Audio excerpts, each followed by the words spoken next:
Imagine waking up one morning and realizing the ground beneath your feet is on fire.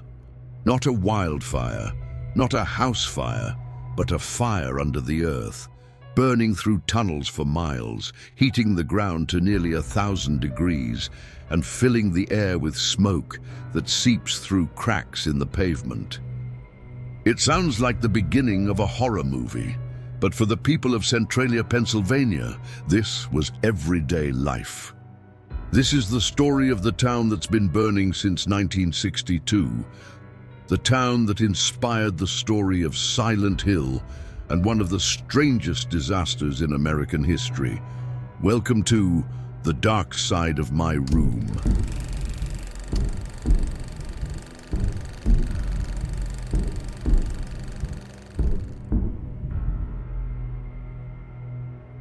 Centralia was once a busy coal town, a small place, only a few hundred people, built above huge anthracite coal deposits.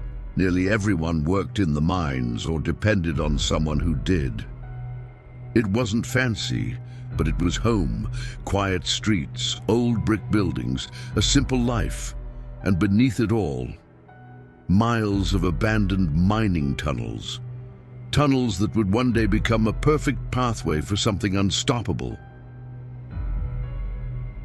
The disaster began with something incredibly simple, a trash fire. In May 1962, the town was preparing for Memorial Day. A landfill pit near an old mine opening needed to be cleaned, so local workers burned the garbage, a common practice at the time. But once the flames died down and workers left, something below the pit kept burning. The fire had slipped through a loose wall, fallen straight into the abandoned mine, and found a fuel source that seemed endless, miles of untouched coal. Most people didn't realize anything was wrong at first. Smoke rose from the ground occasionally, but in a mining town, that wasn't unusual. The ground started getting hot, too hot. Thermometers placed in the soil read temperatures no one could explain. Equipment malfunctioned. People smelled smoke in their basements. Still, officials believed they could put it out.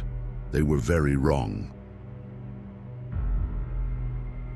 Efforts to contain the fire failed over and over.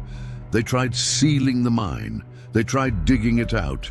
They even tried flushing the tunnels with water and clay.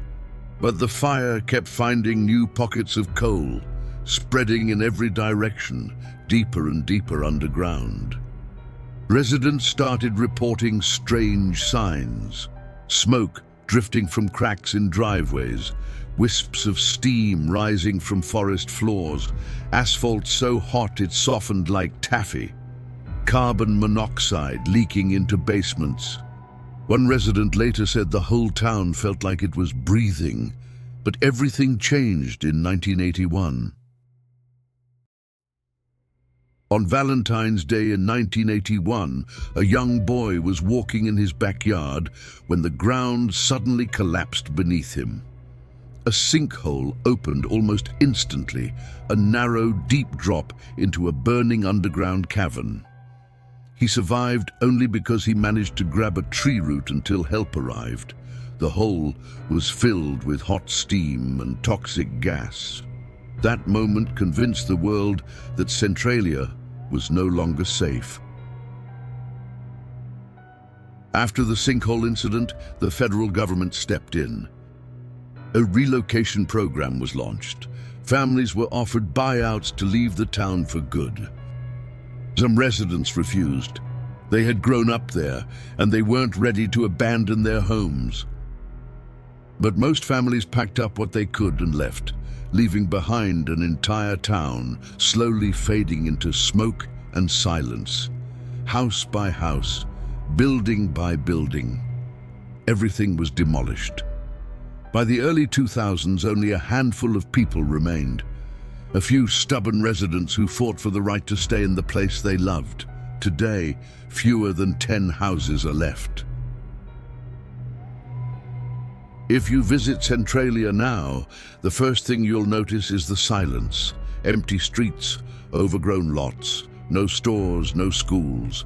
Just remnants of sidewalks and driveways leading to nowhere. Smoke still escapes from vents in the ground. The fire continues creeping through the coal seams even today, and experts believe it could burn for another 200 years or more. Most of the old town is gone, erased by time, fire, and nature. But the legend remains. Centralia is a reminder of how one small mistake can spiral into something uncontrollable, something that changes a town forever. A fire hidden underground, a community that slowly disappeared, and a disaster that's still burning more than 60 years later. If you enjoy learning about the morbid history that shaped the future, make sure to like and subscribe to The Dark Side of My Room.